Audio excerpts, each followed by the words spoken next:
Öncelikle horlamanın bir hastalık olduğunu kabul etmemiz gerekiyor. Bana çok sayıda evli çiftler geliyor. İşte diyor ki eşim çok yüksek desibel horluyor, uyuyamıyoruz.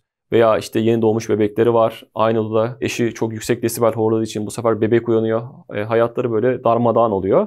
Öncelikle horlama bir hastalık olduğunu kabul edeceğiz. Ve daha sonra kolay ve uygun bir çözüm yoluna gideceğiz.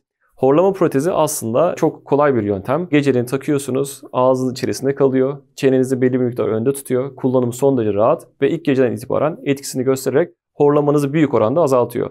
Eşinize bir hediye vermek istiyorsanız ona horlama protezi tedavisi hediye edebilirsiniz.